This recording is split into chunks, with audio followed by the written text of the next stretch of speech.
Our next speaker in the student lightning round is Jamie Laatsch. Jamie's one of the NEFA National Needs Fellows that helped put on this conference, and Jamie's research centers on human and policy dimensions of natural resource management. Jamie, you know how to work the microphone, I hope. Yeah. Okay. Can you hear me okay? Am I microphoning? Okay. Okay, excited to be here.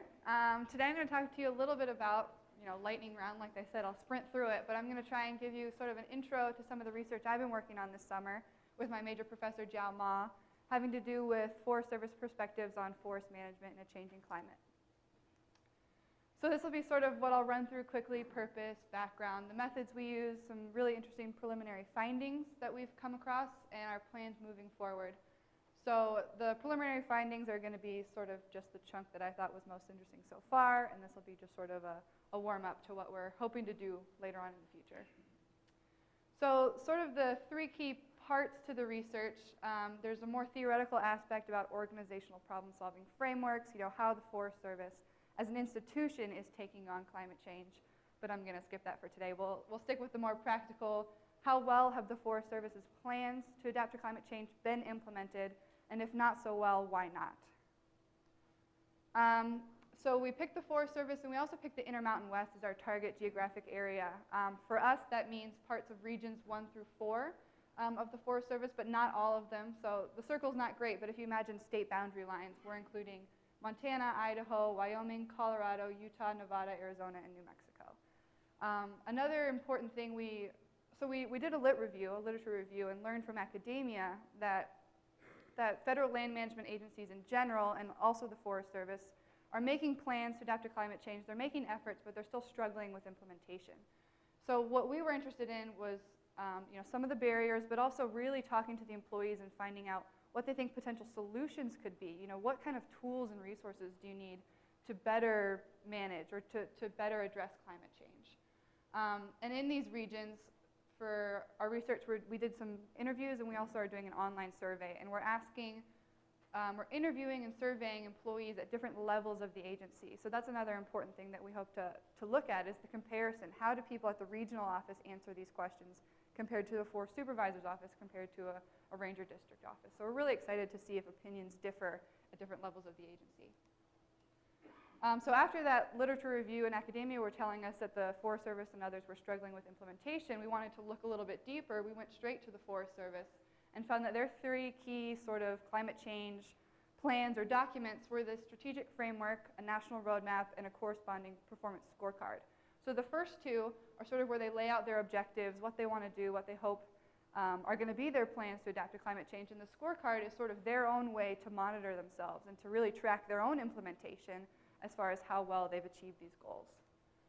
So here's a copy of the scorecard. There's 10 elements. I sort of made bigger versions of the titles over there, everything from employee education and training to developing or putting in place a climate change coordinator to vulnerability assessments.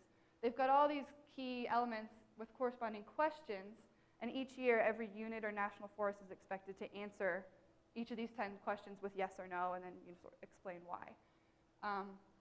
But this is the key for us for sort of our proof or our idea of how well and why the Forest Service is implementing their plans, and then if not very well, we're going to look into that. But so the Forest Service set a goal for itself. They hope 100% of their units will answer yes to 7 of those 10 items I showed by 2015. They did a baseline assessment in 2011.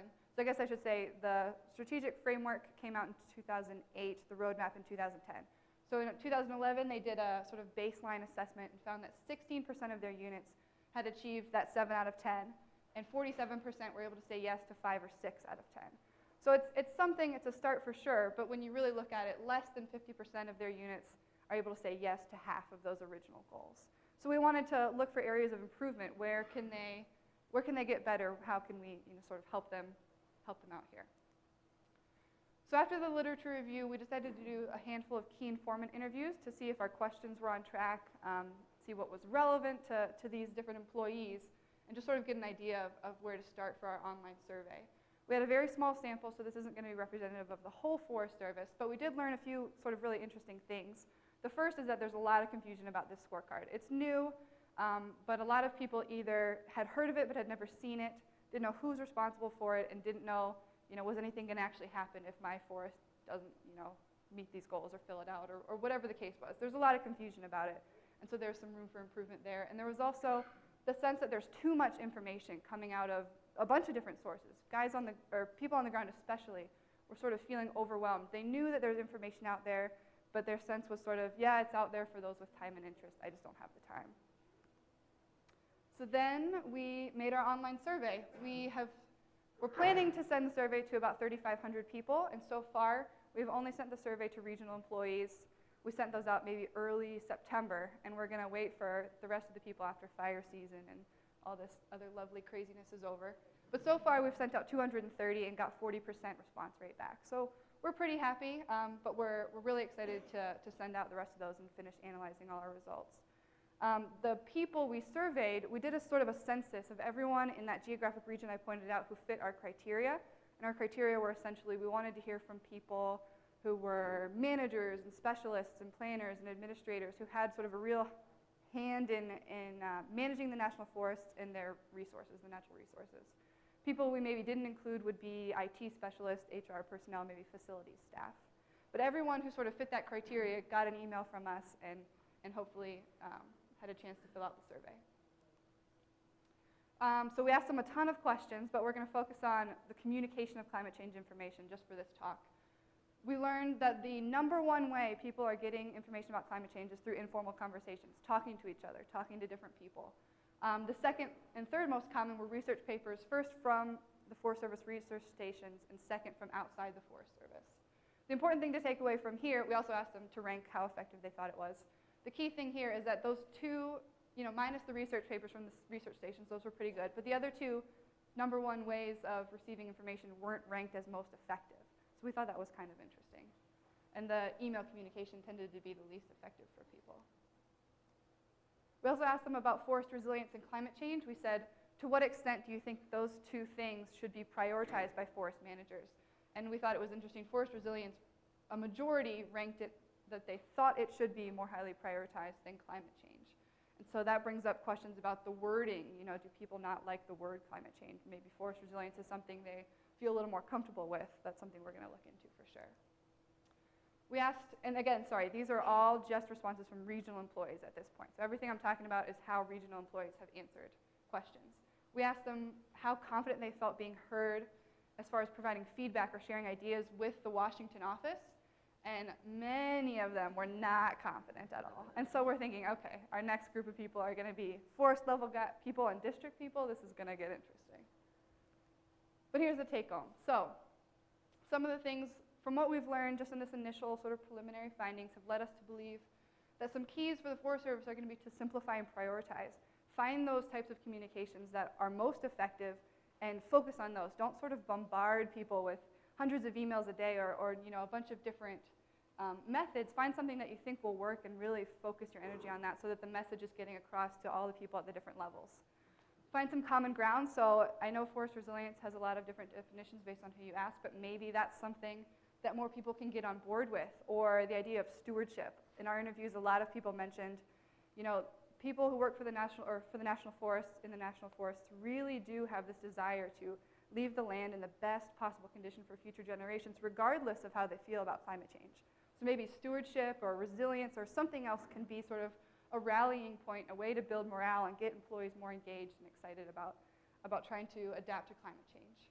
And then finally, improve that feedback loop. I think there's a lot the Washington office can learn from people on the ground who have real experiences with these issues and maybe have gotten to know some of the stakeholders and local conditions. So improve that feedback loop and really start listening to all the different levels of what the employees have to say.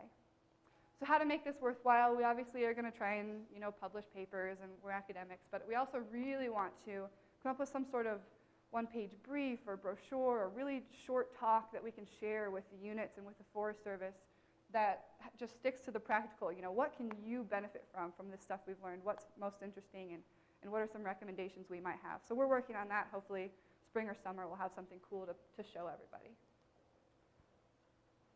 Maybe. And that's it. Thank you to my incredible committee for their support and help, and I will take any questions.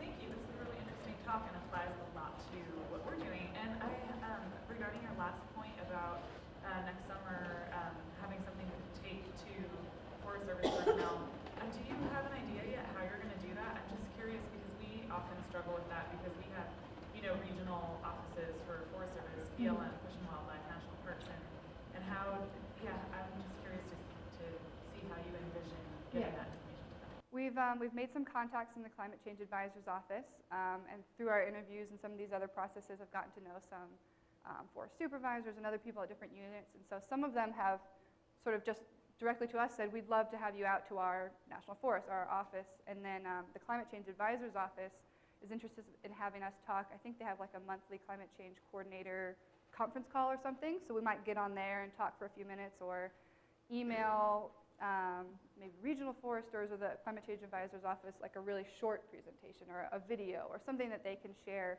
at their own meetings, even if they don't want us there. So we're still sort of working on ideas, but that's what we've come up with so far. Yeah. Any other questions? Do we have time? Okay. Okay. Cool.